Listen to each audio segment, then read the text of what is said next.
Bueno, buenas noches a todos Sí, los que nos acompañan. perfecto. Buenas noches a todos los que nos acompañan desde los diferentes países de la región latinoamericana y más allá. Un saludo, Camilo, hasta Ecuador, desde acá, de San José, Costa Rica. Estamos de nuevo en este programa Conexión 972, el conflicto palestino-israelí y sus diferentes aristas. ¿Cómo vas, Camilo? Hola, Mae, hola, querido Brian, ¿cómo estás? Un fraterno saludo para todos los que nos están acompañando desde acá, desde Quito, de la capital de Ecuador, a 2.800 metros de altura. Estamos con un clima entre que verano, entre que invierno, nos coge lluvia, nos pega sol, in- inclemente a ratos, pero bien, a Dios gracias, cuidándonos mucho. No bajemos la guardia. Mi mensaje siempre para todo el mundo es no bajen la guardia. Esto del COVID todavía no pasa. No nos distraigamos. Cuidemos así cada cosa que vamos haciendo día a día y cuidémonos cada movimiento de no contagiarnos. Mantengamos nuestros hogares a salvo. Un placer, querido Brian. Ya el cuarto capítulo que abordamos sobre la incidencia, mejor dicho, la explicación de este conflicto árabe-israelí, palestino-israelí, desde la perspectiva de los mapas, cómo cada cosa que ha ido pasando ha ido modelando el mapa de lo que hoy conocemos como Israel como tal, y los territorios en disputa de Judea y Samaria, y claro, la franja de Gaza. Eh, no sé si quieres arrancar de una vez, hacemos, ¿te parece si hago un pequeño resumen de la última partecita para darle un contexto antes de arrancar o tenías algo que querías proponer? No, creo que dos aspectos. Bueno, primero resaltar un hecho histórico que ya se dio esta semana, ¿verdad? El primer vuelo oficial de Israel hacia los Emiratos Árabes Unidos a través también de un corredor aéreo por medio de Arabia Saudita, ¿verdad? Esto es un cambio de paradigma por donde quiera que Absoluto. uno lo desee plantear. Esto ya demuestra que estamos delante de una nueva etapa histórica, ¿verdad? En cuanto a la firma de este acuerdo de Abraham, que esperamos sea el primero de muchos otros que se vayan a ir sumando con el paso del tiempo. Y bueno, la última ocasión que nos reunimos, estuvimos conversando los últimos aspectos relacionados con Oslo, que Oslo también va a dar como punto de partida algunos de los elementos de los acuerdos o por lo menos intentos de acuerdos de paz que se van a firmar tanto en el año 2002, quizás el periodo que más ha estado estancado en cuanto a propuestas de paz han sido ya estos últimos años, más que todo con el liderazgo de Mahmoud Abbas, que no ha existido, digamos, una negociación seria, digamos, tal vez la más seria que ha tenido ha sido la de Ehud Olmert en el año 2007, que la vamos a ver ahora en un ratito en pantalla, y después de ahí hemos entrado en un impasse de casi 13 años sin que se planteara nada novedoso hasta que llegamos al punto de partida que dio origen también a este programa Conexión 972, ¿verdad? Que fue el proyecto denominado Vision of Peace llamado de alguna manera Acuerdo del Siglo. Obviamente es solamente una propuesta, ¿verdad? Y sabemos que no la hemos aterrizado. Entonces, Camilo, no sé si quieres hacer una reseña del último que vimos desde Oslo hasta Gaza y entramos en materia de lo que han sido las últimas propuestas de paz. Correcto. Muchísimas gracias, Brian. Pues sí, Oslo indudablemente marca un periodo importantísimo desde varios aspectos y el que yo siempre recalco, el más importante desde mi punto de vista, es el mutuo reconocimiento que a través de los acuerdos de Oslo se da. Es decir, Israel, por un lado, reconoce a lo que nace en ese momento la autoridad palestina como el fiel representante del pueblo palestino, y esta naciente autoridad palestina reconoce al Estado de Israel como el Estado judío con derecho a existir. Y eso indudablemente es un cambio importantísimo ya, al menos desde el punto de vista del marco teórico sobre lo cual van a venir posteriores propuestas. Eh, Algunos sostienen que los acuerdos de Oslo han sido enterrados, que ya no, a raíz de las olas de violencia ya no tienen ninguna vigencia actual, pero en la práctica no, porque en el día a día, es decir, la dinámica de la sociedad palestina y de la sociedad israelí sigue marcada por los acuerdos de Oslo. Y para recapitular brevemente, uno de los aspectos más importantes que marca Oslo es la creación de los tres tipos de territorio que buscaban llegar luego de negociaciones hacia la autonomía, la independencia de un Estado palestino. Y para ello se marcó el territorio A, que es nuevamente un territorio donde la autoridad palestina gobierna, administra y da seguridad de manera absoluta. Los territorios B, donde está la administración de la autoridad palestina y la seguridad, depende tanto de la autoridad palestina en conjunto con las fuerzas de seguridad de Israel. Y los territorios C, que quedan bajo administración y seguridad de Israel. Y la dinámica, más allá de lo que se pueda decir, la dinámica propia de los territorios en disputa, es decir, Judea y Samaria, te marca eso, te marca los acuerdos que se hicieron en Oslo, la dinámica social, administrativa, local que se ha ido construyendo a raíz de ello. Y pues por eso, indudablemente, para mí, no están muertos, siguen absolutamente vigentes. Quizás algunos aspectos se han ido dejando de lado, pero bueno, la dinámica dice todo lo contrario. Están ahí, esa es una realidad y quien viaje alguna vez a Israel y tenga la suerte de estar por ahí, pues lo verá, lo podrá palpar en territorio. A Sí, raíz de perdón, los sigue acuerdos de... siendo la base, ¿verdad? Sobre la cual desde siempre, digamos, se mantiene tanto la situación de las negociaciones o no, pero principalmente el intercambio de relaciones entre una parte y la otra. O sea, de alguna manera se sigue dependiendo de Oslo y lo que Oslo planteó. Por ejemplo, el hecho de que la Autoridad Nacional Palestina gobierne desde Ramallah, aunque digamos, se plantee desde la posición de ellos de que quieren Jerusalén Oriental como su capital, no hay ninguna duda de que Oslo es la que marca de que actualmente la capital provisional la tengan en Ramallah y que sean las relaciones entre Jerusalén, en este caso, que lo tiene en su totalidad Israel, y Ramallah se mantengan, digamos, basados directamente en esos acuerdos, ¿verdad? Tanto el del 93 como el del 95. Correcto, correcto. Y en base a eso, justamente, dejando de lado la ola de violencia que existió a raíz del 95 hasta el 98 principalmente, donde se vieron atentados cruentos en Israel por parte de operativos de las diferentes organizaciones terroristas que agrupan la autoridad palestina, porque eso también hay que entender. Finalmente, la autoridad palestina es este esta entidad, perdón, que se formó con grupos que durante décadas se dedicaron a planificar, ejecutar atentados terroristas, secuestros.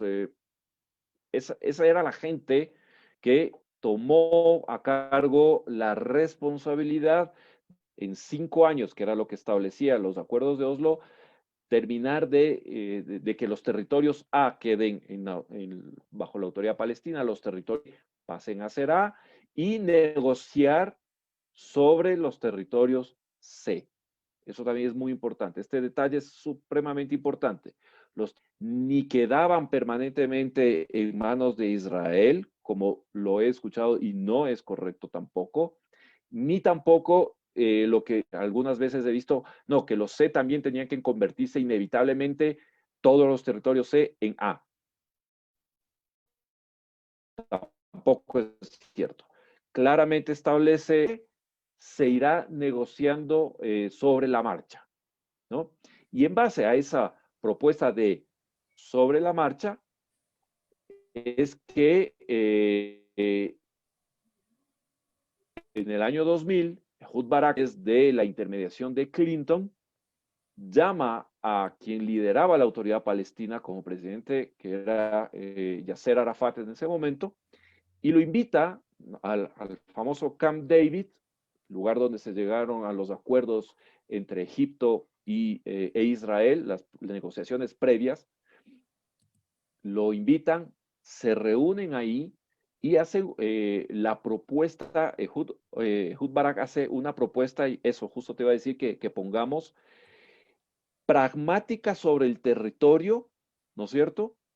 De decirle, a ver, hay territorios que en la realidad, sobre todo los territorios C que estamos viendo en esta parte de acá, todo lo rojo pasaría a ser territorio A, incluido la franja de Gaza.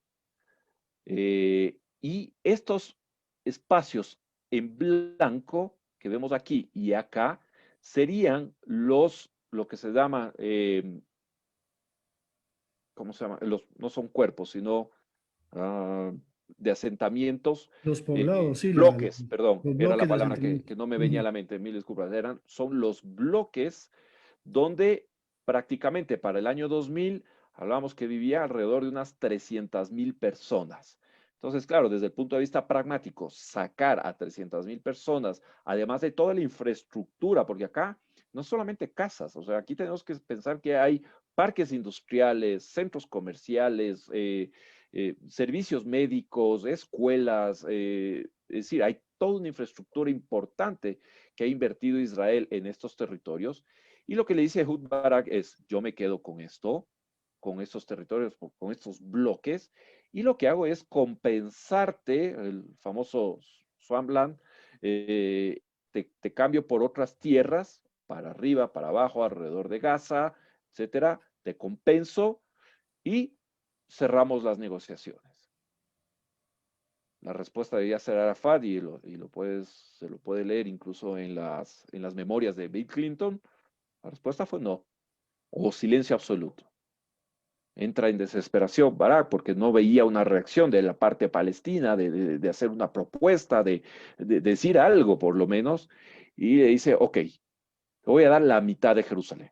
Es decir, ojo que la propuesta de Ehud Barak incluía los 3 barrios de la ciudad antigua de Jerusalén, es decir, el barrio árabe, el barrio cristiano y el barrio armenio, que daban bajo la administración de la autoridad palestina, quedando Israel solamente con el barrio judío, ¿no?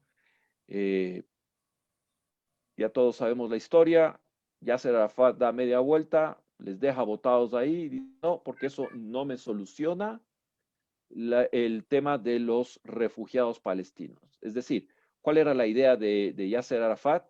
Tener acá en este territorio, lo que vemos en rojo, tener acá, o amarillo, en estos de acá, tener un Estado palestino junto con la Franja de Gaza, pero además que los refugiados reconocidos así bajo la normativa de la UNRWA, la agencia creada para los refugiados palestinos, que contradice completamente el derecho internacional sobre los refugiados.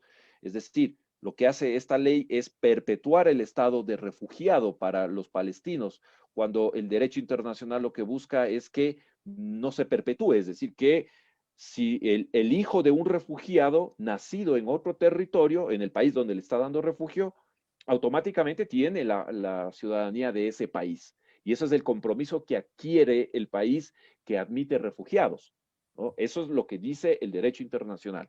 Por eso los países tienen que pensar bien cuando dicen, ok, vamos a recibir refugiados, ¿no? Porque se comprometen incluso darle la ciudadanía, porque de lo que conversaba con expertos en esta área, gente que trabaja con temas refugiados, no debería prolongarse más de 5 años del estatus de refugiado. Y en 5 años o le das la ciudadanía o el refugiado regresa a su tierra.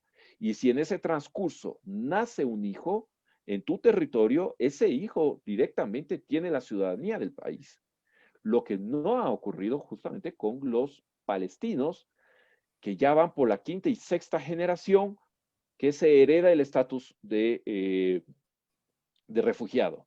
Estamos hablando que hacia alrededor del año 2000, cuando Ehud Barak hace la propuesta, lo que pretendía Yasser Arafat es, además de tener su territorio, tener por ahí 3.800.000, 4 millones de palestinos, no que regresasen, no que llegasen, mejor dicho, al Estado palestino, sino que llegasen a Israel, a poblar Israel. Entonces le dijo, o sea, eso sería un suicidio demográfico para el Estado israelí. Imagínate lo que es recibir 4 millones de ciudadanos que además, pues, han sido criados con odio hacia el territorio, ¿no? Es decir, no han sido educados, no han sido criados con los valores de amar esa tierra, porque es distinto que nosotros, judíos, hagamos alía hacia Israel, donde nos han transmitido esa conexión permanente con Israel, ese amor por la tierra. Y otra cosa es que te llegue una persona con plena ciudadanía, pero que además tiene un odio hacia ese país. Entonces, era una locura. Y lastimosamente esto meses después, si no me equivoco, fue octubre, que arranca casi que oficialmente, digamos, la segunda intifada, empieza a verse una nueva ola de violencia. En medio de esta edad vendría ya ahora lo que la Liga Árabe propone en Beirut, septiembre del 2002, que es lo que denominamos, Brian, la propuesta árabe, ¿no? Sí, pero antes de pasar a la propuesta árabe, pues mencionar, ¿verdad? Un detalle con respecto a la propuesta de Barak. Están los analistas que dicen que ya Arafat iba con toda la determinación de rechazar el plan de Ehud Barak. Parece que, si no me equivoco, no olvido detalle, días antes o días después, no me acuerdo bien, se había detenido un barco en un puerto israelí que venía con material que al final de cuentas vieron que era material explosivo y armamento dirigido directamente a los palestinos. Entonces, existe, digamos, esa posibilidad de que a pesar de que la oferta fuera tentadora, Yasser Arafat decidiera finalmente rechazarla previamente y lanzar la segunda intifada, que también un detalle con respecto a la segunda intifada, que es probable que también en algún momento abordemos solo intifadas acá en el programa.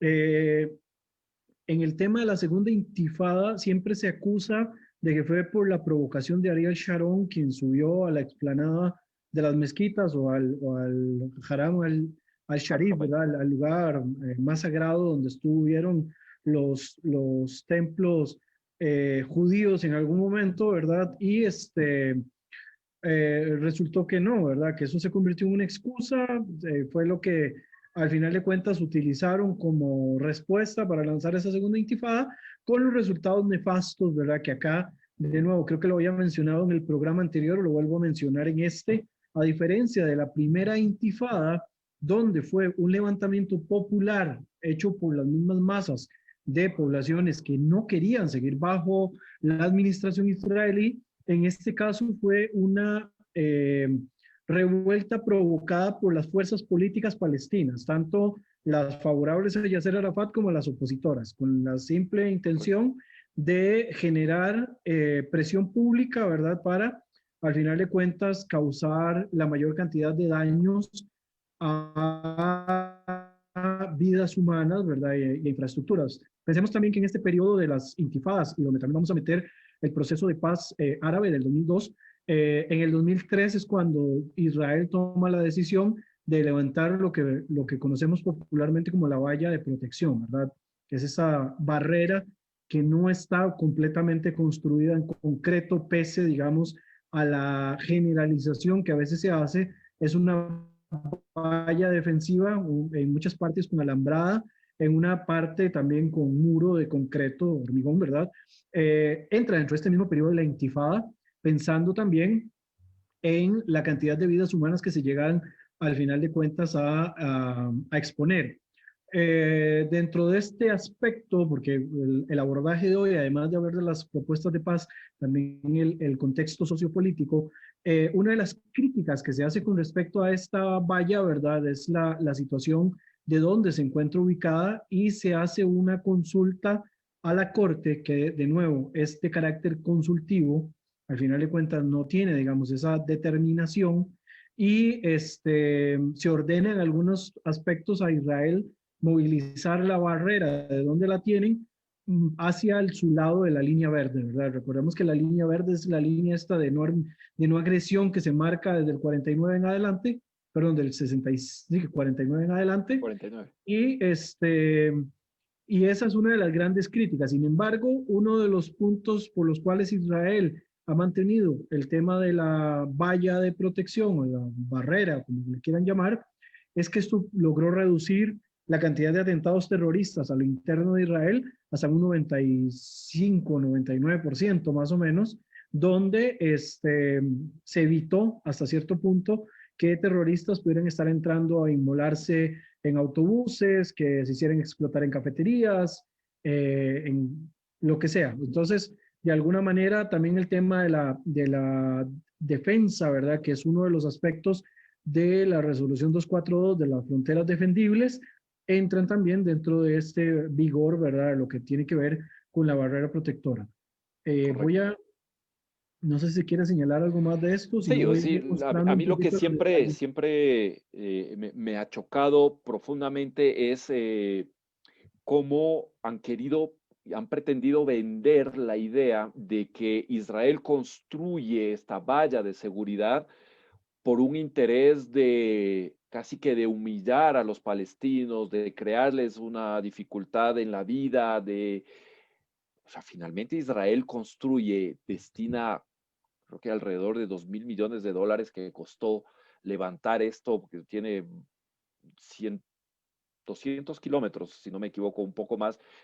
Vamos a hacer un programa para hablar en detalle de estas cosas sobre la valla, pero lo hace en un intento desesperado de frenar una ola de violencia brutal en las ciudades israelíes. Es decir, yo me acuerdo, yo estuve por primera vez en Israel en el año 2003 y llegábamos a la central llegamos desde Haifa a Jerusalén con mi madre y mi hija a la estación de trenes y de ahí cogimos el bus número uno, porque me acuerdo clarísimo, el bus número uno que nos llevaba desde la estación de tren hasta el Cótel, el Muro de los Lamentos.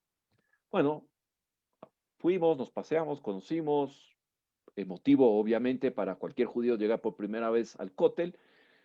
Pues bien, resulta que 2 semanas después, ya cuando estábamos nosotros acá en Quito, leo el periódico, atentado en una hora muy similar en el bus número uno, en la línea uno, un atentado terrorista que se cobró la vida de varias personas.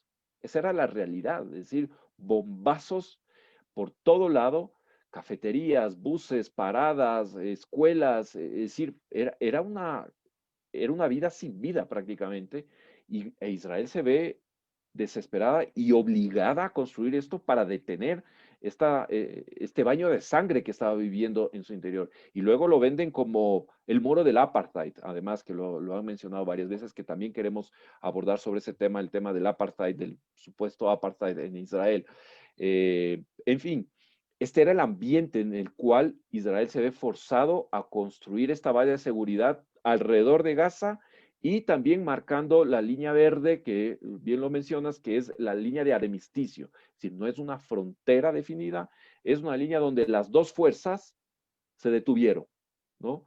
Y de ahí se demarcó. Y se llama línea verde porque fue pintado en el mapa con un marcador, crayola, lápiz verde, y por eso se llama la línea verde, ¿no? Ok. Como mencionábamos, no sé si tú quieras abordar algo más en ese aspecto, No, iba a entrar de una pero vez a la luego declaración de Beirut del la 2002. declaración de Beirut, muy importante, septiembre del 2002, correcto.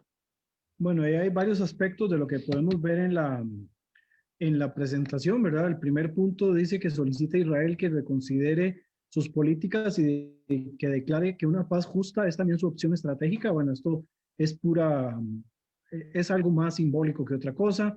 Llama a Israel para Retórica, que se comprometa a retirarse de los altos del Golán, ¿verdad? Que es aquí también donde vemos que meten temas adjuntos al propio tema entre israelíes y palestinos en el momento en el que involucran los altos del Golán, que eso debería ser un tema de negociación con completamente los aparte. sirios completamente aparte, que es el único caso que habíamos mencionado anteriormente, a pesar de que existe una ley de anexión, ¿verdad? De los años 80, que recordemos que la anexión no ha sido reconocida por muchos países, que Israel se anexó los altos del Golán, dentro del marco de la 242 de 1967, habíamos dicho que es de los pocos casos que podríamos considerar territorios ocupados, ¿verdad? Que eso lo Correcto. habíamos hablado seriamente. Entonces, dice volver a las fronteras del 4 de junio del 67, así como los del resto de los territorios libaneses ocupados al sur del Líbano, que esto en el planteamiento de estos territorios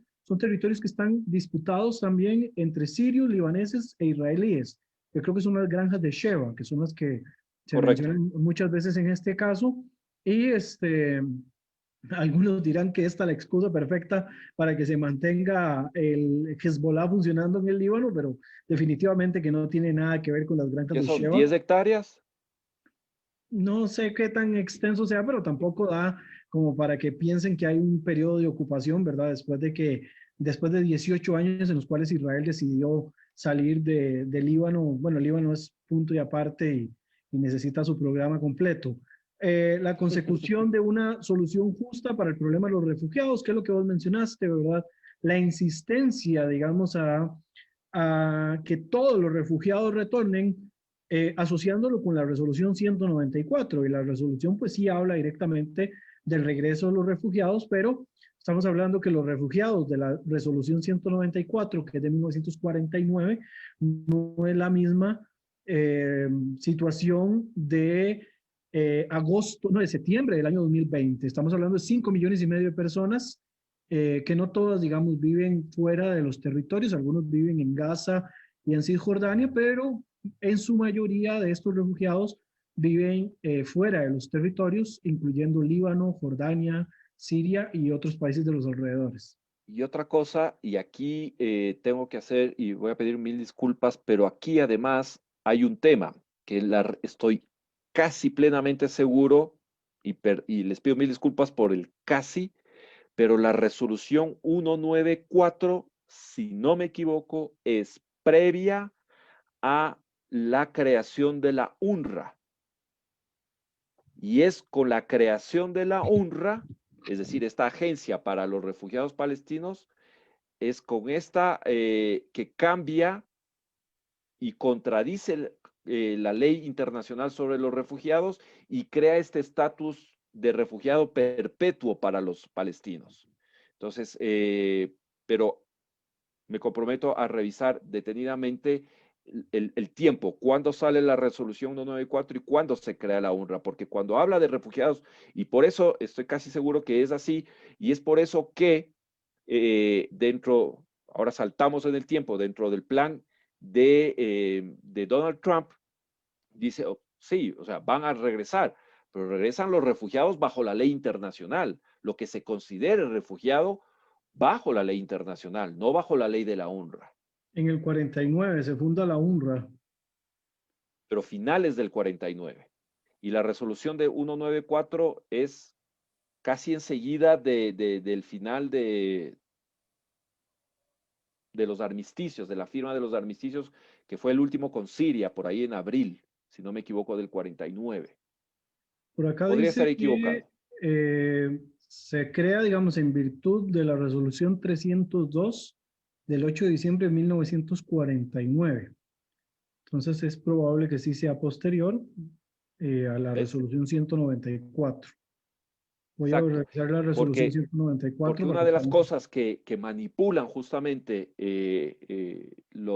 quienes defienden la postura maximalista, totalitaria de los palestinos, porque esto es ser maximalista y esto es ser totalitario, es decir, mantenemos, es decir, vamos a regresar, entre comillas, a 5 millones de refugiados cuando finalmente bajo la ley internacional, que es lo que dicta la resolución 194, hoy por hoy serían 120,000, por ahí quizás menos los que sobreviven, que salieron en esa época, ¿no? La De resolución esos territorios. 194, perdón, es del 11 de diciembre del 48.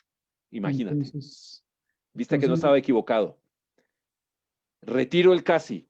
Estaba en lo correcto, ¿me entiendes? Entonces, cuando tú hablas de una resolución 194, cuando la Asamblea General de las Naciones Unidas habla de la resolución 194, habla de los refugiados bajo el derecho internacional general, es decir, con todas las normas de los refugiados, ¿no? Que no va a ser perpetuo, que si nace en otro territorio tiene que tener la ciudadanía del territorio en el que nazca, etcétera, etcétera.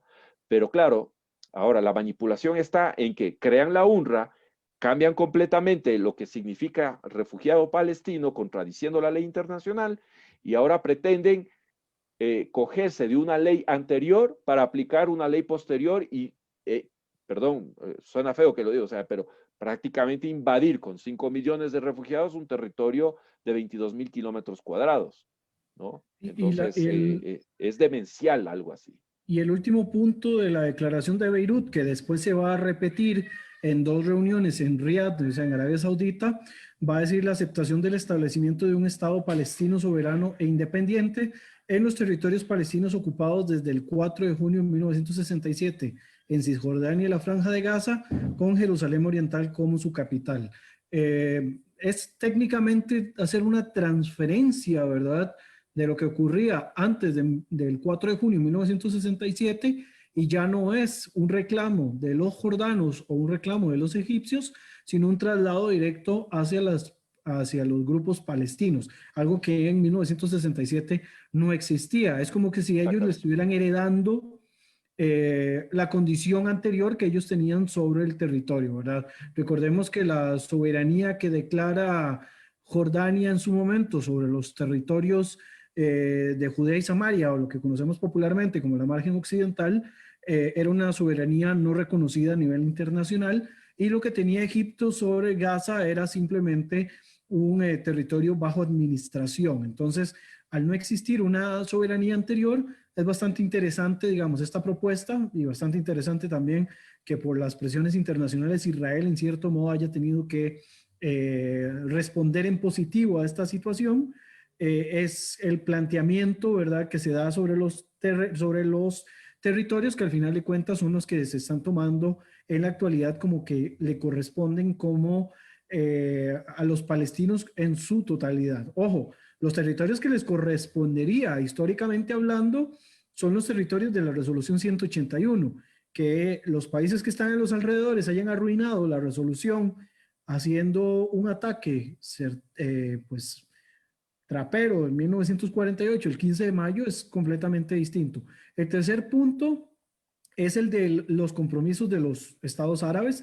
Primero, dar por terminado el conflicto árabe-israelí, firmar un acuerdo de paz con Israel y proporcionar seguridad para todos los estados de la región. Bastante interesante, principalmente en esta semana, porque anteriormente se consideraba de que no iba a haber una paz entre árabes e israelíes hasta que no se llegara a una solución del tema del conflicto palestino-israelí. Parece que los emiratíes piensan otra cosa y por lo visto los países del Golfo ya piensan otra cosa por completo, ya que se está haciendo al revés, como que el orden de los factores al final no va a perjudicar el producto, y vemos ahí cómo se firman acuerdos de paz y cómo empieza a presionar desde el liderazgo árabe para tomar un rol más determinante en el liderazgo de los grupos palestinos, incluyendo, no sé si viste, Camilo, en estos días que salió una nota de la viuda de Arafat, donde amenazaba al liderazgo palestino de que que si la seguían acosando,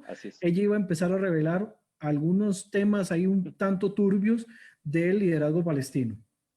Más claro, voy a sacar toda esa cantidad de trapos sucios que tienen ustedes. Así que les digo, paren el hostigamiento, que lo mío tiene un límite. Y es justamente lo que tú dices, ¿no? Esta semana, a partir del 14 de agosto de este año, cuando Emiratos Árabes Unidos, Israel y Estados Unidos salen públicamente a decir, estamos en camino y vamos a llegar a de hecho, ya le ponen un nombre, el Acuerdo de Abraham, es decir, es ya prácticamente un hecho, si bien físicamente aún no se ha redactado y escrito y formalizado por las partes, pero ya hay el deseo absoluto de firmar la paz. Nuevamente, lo que veíamos acá en la Declaración 2002, sí es interesante dos cosas. Uno, que cambia completamente los famosos tres nos de Jartum, de la misma reunión que tuvieron la Liga Árabe, pero en el 67 en Jartum, capital de Sudán, y en esta declaración conjunta, a raíz de la guerra, del fracaso de la guerra de los 6 días contra Israel, la Liga Árabe dice los tres no. No reconocimiento a Israel, no negociaciones con Israel y no paz con Israel.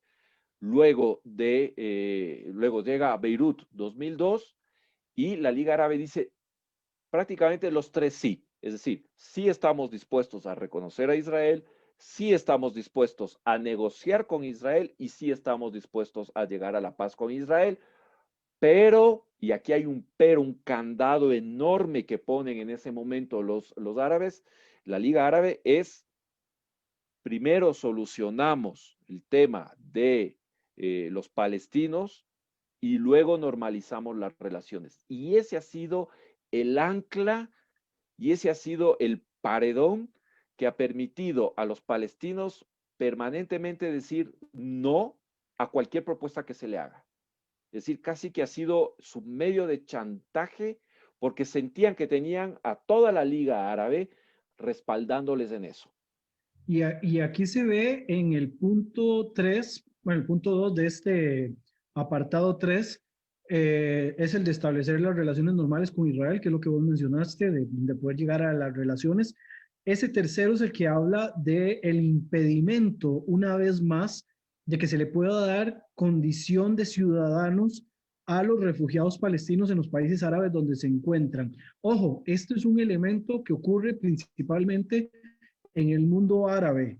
En el mundo occidental esto no pasa. En el mundo occidental nosotros tenemos comunidades palestinas cuyos miembros ya tienen la doble nacionalidad, por decirlo de algún modo, o sea, siguen llamándose palestinos, algunos se siguen autodenominando refugiados, aunque obviamente no viven las mismas pericias que vive la gente en el Líbano o que vive la gente en Jordania, pero en los países occidentales no hay un impedimento para que los palestinos puedan recibir esa otra nacionalidad. En el mundo árabe sí, y lo tienen establecido por norma de la Liga Árabe de que no se le brinde la posibilidad de tener una nacionalidad, lo que le brindaría mayores derechos, incluyendo derechos a un trabajo digno, derechos a educación y otra lista de temas importantes dentro del mundo árabe. Y acá es cuando volvemos a esta mitificación del supuesto apartheid que Israel emplea contra las poblaciones palestinas, lo cual me lleva, adelantándome un poco en el tiempo, que todavía no va a ser el programa sobre el apartheid. El apartheid se dio entre ciudadanos de un mismo Estado. Israelíes y palestinos no son miembros de un mismo Estado. Y los árabes que viven en Israel, que tienen ID, que tienen la identificación israelí, tienen exactamente los mismos derechos que cualquier ciudadano de Israel. Lo que quizás no tienen son las mismas obligaciones. Por ejemplo, la obligación de hacer el servicio militar para impedir de que en sus aldeas puedan tener algún tipo de problema. Entonces, es bastante risorio, por decirlo de algún modo, de que se quiera acusar de un supuesto apartheid a los israelíes contra los palestinos cuando ni siquiera son ciudadanos de un mismo estado. Son ciudadanos dentro de un mismo territorio que se están disputando, pero no son ciudadanos de un mismo estado. Entonces son cuestiones completamente distintas que hay que empezar nosotros a separar el grano de lo que no es grano, ¿verdad? Es correcto todo lo que dices. Pero justamente es eso, o sea, mira lo interesante, lo contradictorio de esta declaración de Beirut y cómo nuevamente meten ese candado que varias veces los mismos líderes árabes reconocieron que el tema de los refugiados siempre ha sido una estrategia de los países árabes para presionar en su momento, prácticamente para, querían erradicar a Israel, no lo lograron con las guerras, pero es el medio de presión, es decir, claro, ya tienes una comunidad llamada así de refugiados de casi 5 millones o más, hablan algunos de personas, y de hecho ellos mismos, ellos reconocen que ellos son los responsables de mantener a refugiados palestinos en los territorios árabes como refugiados, ¿no? Como tú dices, o sea, una cosa es el palestino en Oslo, en San José o en otros países, y otra cosa, claro, es el palestino en Beirut, el palestino en Siria, en Jordania, y Ojo que bueno, en en el Kuwait no caso, quedó ninguno, en en el Kuwait caso no muy quedó ninguno, lo sacaron puntual, a todos. perdona, en el caso muy puntual del Líbano, yo podría entender relativamente la negativa que tienen los gobiernos en el Líbano de darle nacionalidad a los palestinos. Y es que desde la época en la que la OLP fue expulsada técnicamente de todos los lugares donde se asentaba, porque lo único para lo que servían era para estar estableciendo canales de resistencia para ejecutar actos de terrorismo, técnicamente los palestinos son los que impulsan, los que llevan al Llevan a la Líbano a guerra la guerra civil civil. en Líbano. Es Por lo correcto. tanto, es súper entendible de cierta manera de que exista una negativa. Ojo, entendible hasta cierto punto, porque también hay que entender de que esta población, digamos, que vive en el Líbano, sufre muchas vejaciones y sufre muchas discriminaciones por parte, digamos, de los liderazgos del país. Entonces es un tema bastante delicado, Complejo. pero es comprensible al 100%. Correcto. Y los últimos puntos de esto, bueno, llama al gobierno de Israel y a todos los israelíes a aceptar esta iniciativa para salvaguardar la perspectiva de la paz y para detener el derramamiento de sangre, permitiendo a los países árabes y a Israel vivir en paz y en buena vecindad, otorgando seguridad, estabilidad y prosperidad a las futuras generaciones. Invita a la comunidad internacional y a todos los países y organizaciones a apoyar esta iniciativa y pide, bueno, y ahí ya se hace los países que deberían de estar ligados, digamos, a esta situación. Las Naciones Unidas, El su cuarteto. Consejo de Seguridad, ¿verdad? Los Estados Unidos, la Federación Rusa, los Estados musulmanes y la Unión Europea. Ojo, no dice solo la Liga Árabe, dice los Estados musulmanes. Estados musulmanes. O sea, que aquí va todavía mucho más allá. 52, ¿no? Esa es, perdón, 52, si no me equivoco. sí, más o menos, que son los que son parte de la Organización para la Cooperación de los Países Islámicos. Ok, Correcto. seguimos acá. Entonces, esta misma cumbre o estos mismos parámetros se van a repetir en dos cumbres más, que es la cumbre de Riad del año 2007 y se va a retomar posteriormente en el año 2017. Entonces, acá no vamos a tener mayores cambios. Pero hablando del 2007, que es la otra propuesta que nosotros veníamos a presentar, que creo que es con la que casi vamos a cerrar el programa hoy, es la de Ehud Olmert, que es la última propuesta de israelíes importante. Hay otras, hay anexas que no se han llevado más allá de la academia, como la que propone Mordejai Kedar para solucionar el problema del conflicto interno palestino, pero desde el punto de vista del conflicto palestino-israelí, esta es la propuesta de Ehud Olmert, que viene a plantear que todo lo que se ve en amarillo en el mapa pasaría a ser un eventual Estado palestino. Lo que ustedes ven en rojo es lo que denominamos popularmente como un swap de territorios, ¿verdad? Un intercambio de territorios a cambio de los otros. E Israel se anexaría todas las partes que ustedes ven en celeste al lado del mapa amarillo, incluyendo la zona de Maalea Dumín y otras regiones que ustedes pueden ver por acá.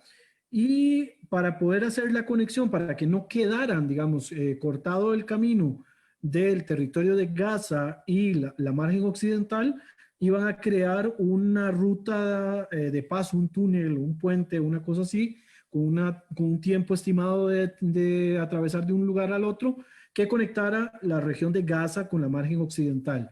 Ojo, cuando vemos y nos remitimos a los mapas anteriores, desde el 48 hasta ahora, seguimos pensando de que sí, efectivamente, quien tiene la mayoría del territorio es Israel, pero yo les vuelvo a repetir de que esto fue forzado directamente por los conflictos con los árabes.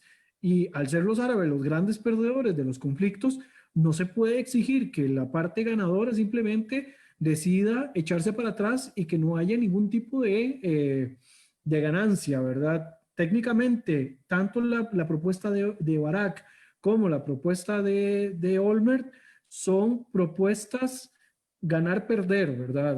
Por parte de los palestinos y de Israel. Ojo, que algunos pueden decir, es más lo que pierde uno que lo que pierde el otro, pero si lo vemos de una manera un poco más sesuda, desde lo que ha venido aconteciendo desde el año 48 hasta la actualidad, estos más bien generan más ganancia para los palestinos, que hasta que ya se empiezan a hablar directamente con los palestinos a partir de los 90, anteriormente no tenían ningún tipo de autonomía, siempre estuvieron bajo el sometimiento de algún gobierno, ya fuera en el caso del gobierno israelí que administraba los territorios o cuando estuvieron bajo el gobierno de jordanos y de egipcios. Es correcto. ¿Cambio?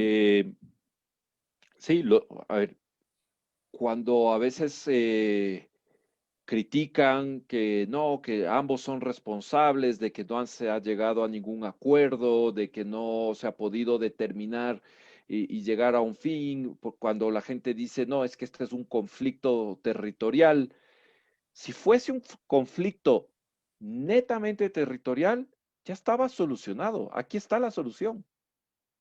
Aquí está la solución, porque Israel finalmente en el plan de Olmert no se llega a anexionar ni siquiera, o sea, no llega a declarar soberanía ni siquiera en el 6% del territorio. Y no solamente eso, que le compensa en territorios a la autoridad palestina, es decir, prácticamente mantendría el 100%, ese era el espíritu de esta propuesta de Olmert, de que ellos se queden con el 100% en cantidad de territorio. Pero claro, como nuevamente repetíamos, acá en estos manchones celestes grandes tenemos alta concentración de población israelí que moviliza, y no solo población, sino infraestructura, insisto en esto, que movilizar esto es imposible. Y por eso la propuesta de, ok, te compenso con otros territorios rojos, te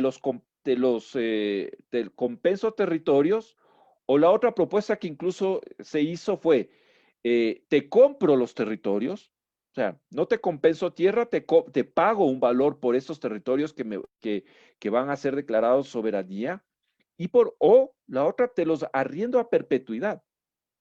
Lleguemos a una negociación y te los arriendo permanentemente y todos los años vas a recibir un valor. Y además Israel eh, asumía el costo de la construcción de la supercarretera que se pensaba entre Gaza y Cisjordania. Lastimosamente, ya no estaba Yasser Arafat en ese momento. Quien estaba era Ehud Mahmoud Abbas,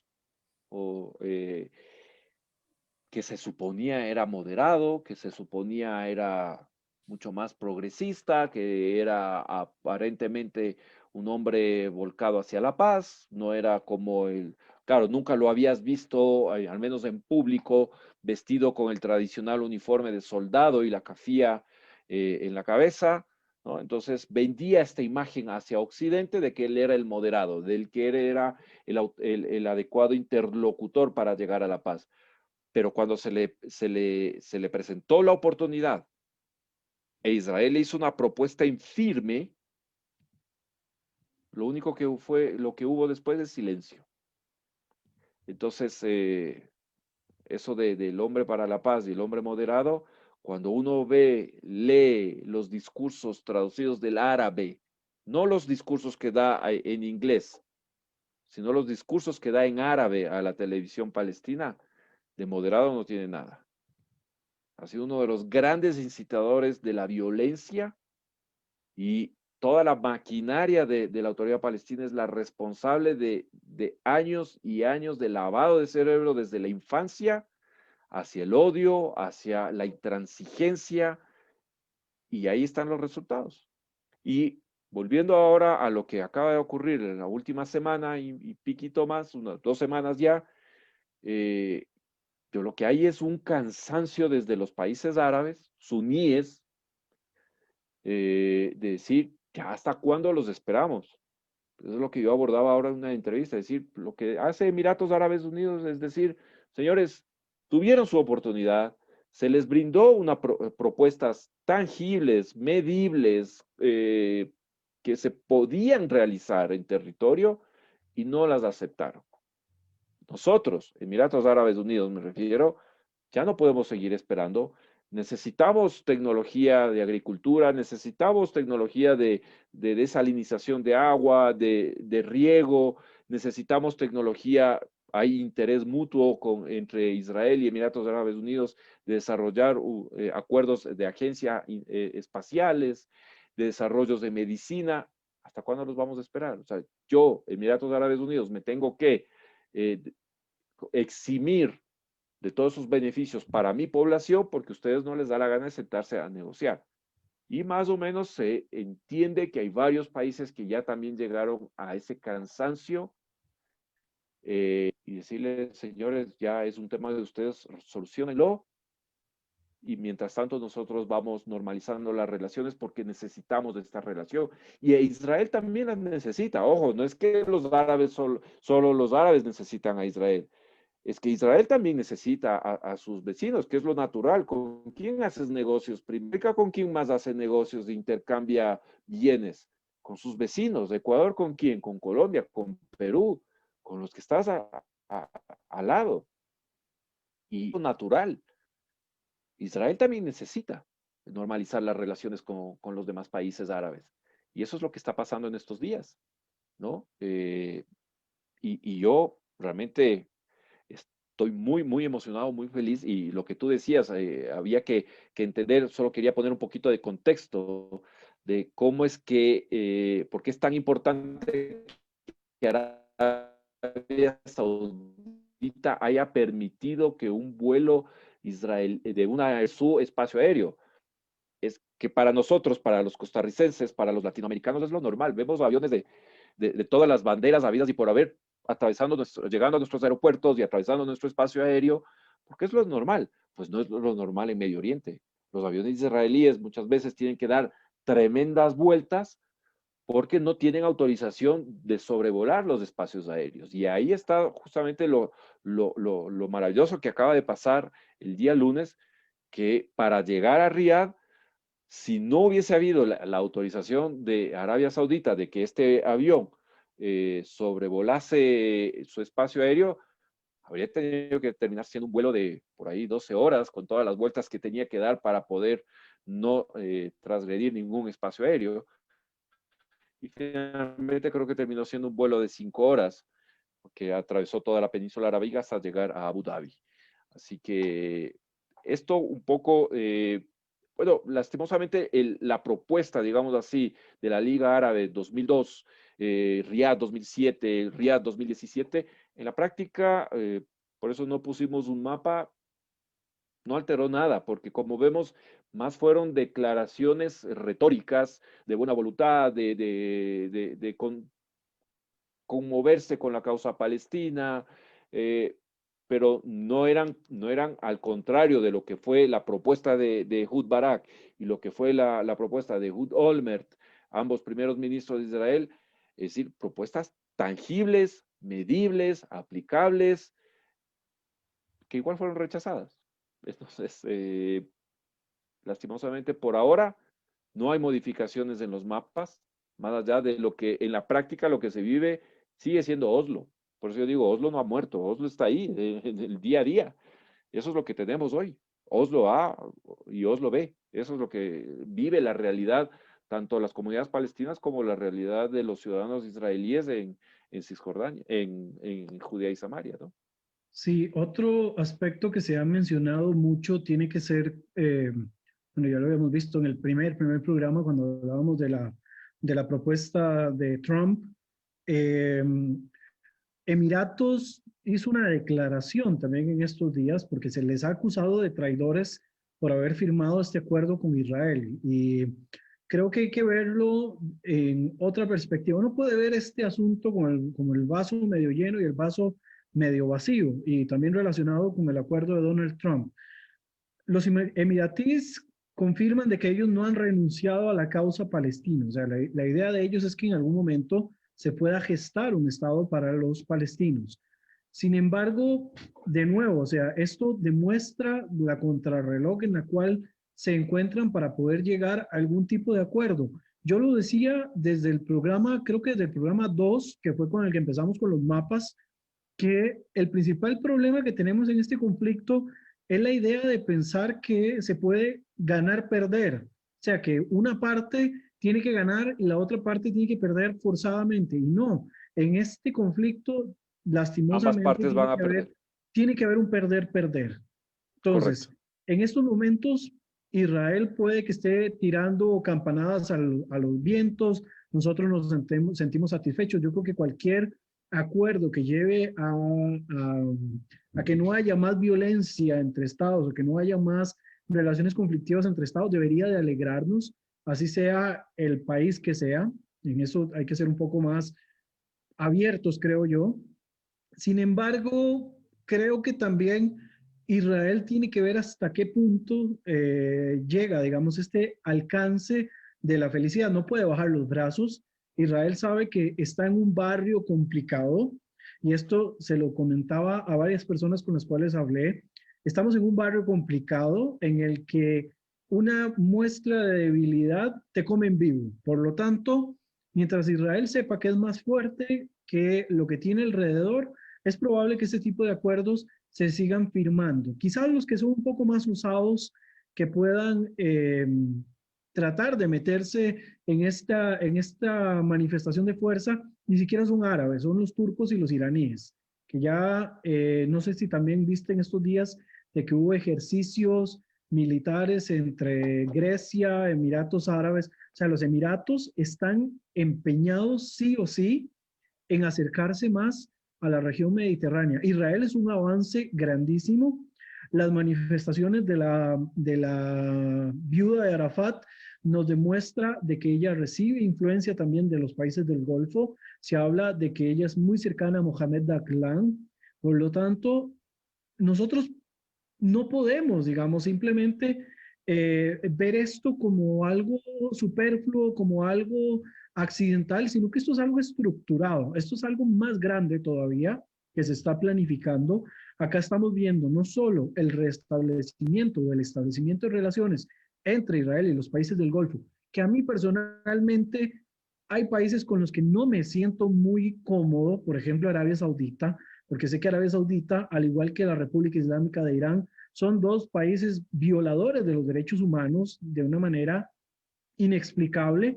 Hace unos días salía una información de personas africanas que están en unos campos de detención en Arabia Saudita viviendo en una situación terrible y por lo tanto hay países con los que no me siento, digamos, contento. Pero en el punto de vista pragmático, en lo que es utilitario, que eso al final de cuentas lo que hay que aprender de las relaciones entre estados, estamos viendo una reestructuración más grande de lo que está pasando en Medio Oriente.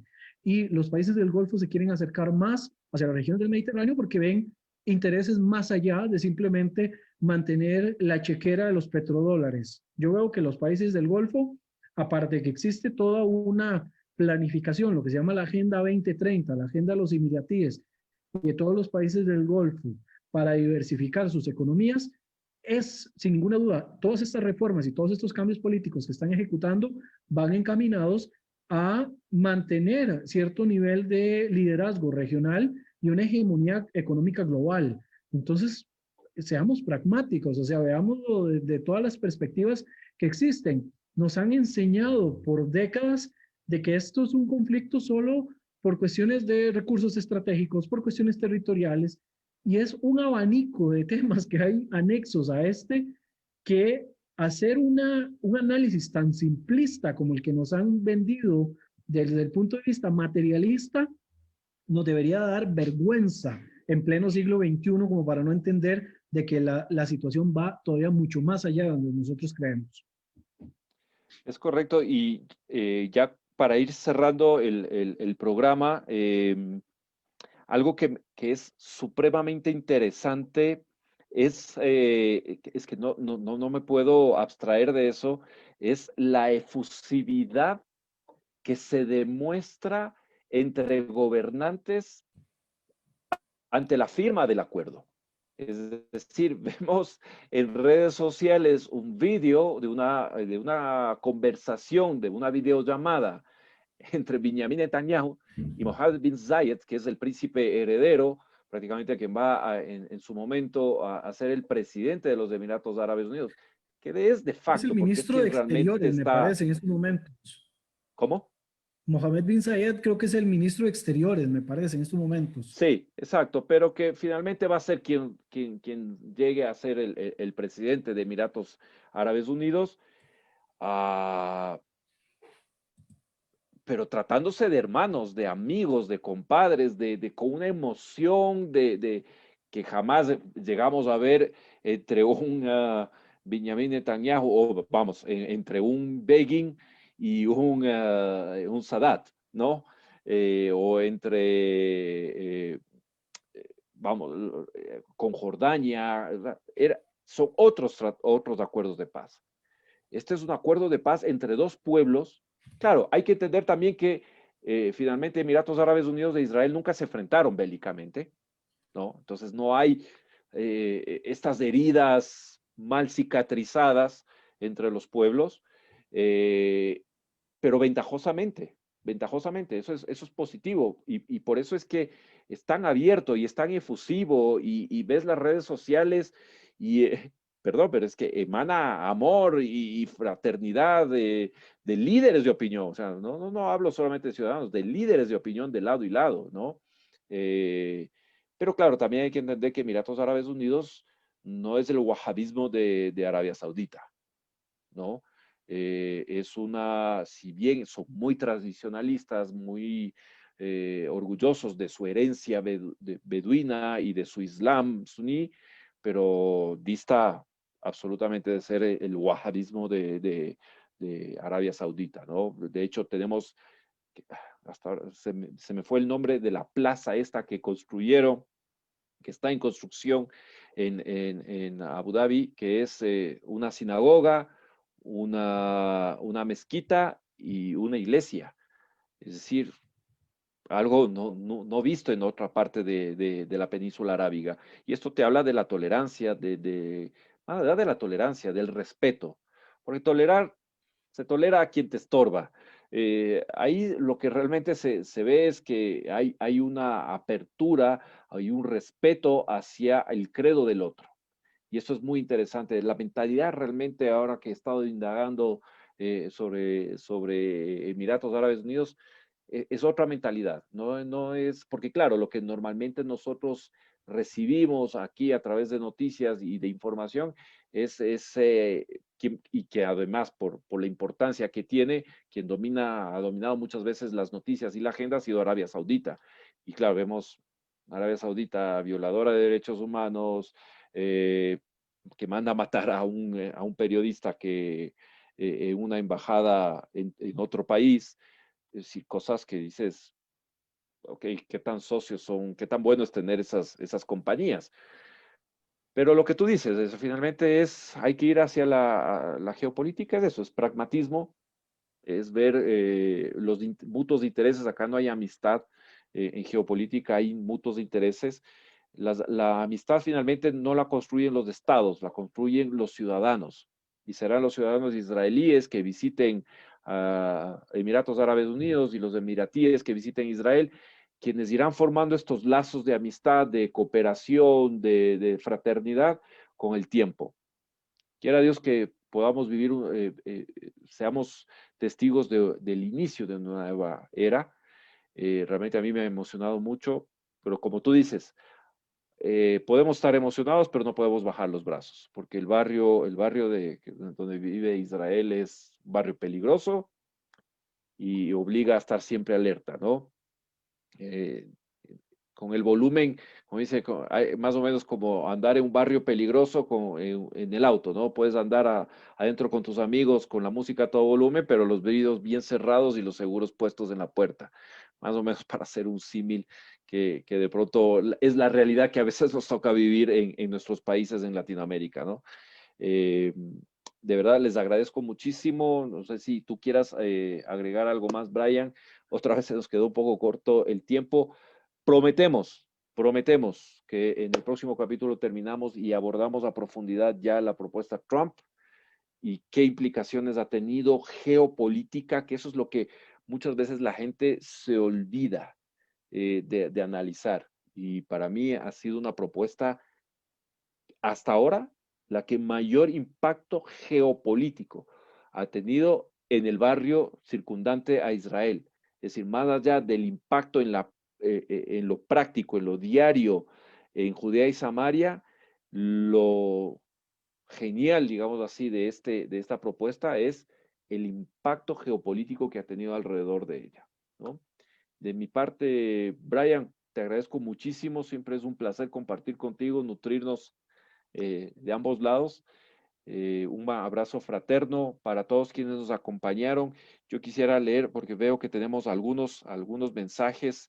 Nuestra querida Rocío Torán, de verdad agradecerle porque siempre la vemos conectada y siempre vemos sus mensajes. Querido Roby Croitorescu, muchísimas gracias por estar ahí. Silvia Rajmán, Magali López, muchas gracias. Zaida Urbina, de verdad, muy agradecidos. David, estás conectada, Roxana Urbina, Zaira Urbina, veíamos a Carlos Acosta. Muchísimas gracias por estar ahí permanentemente, por seguirnos.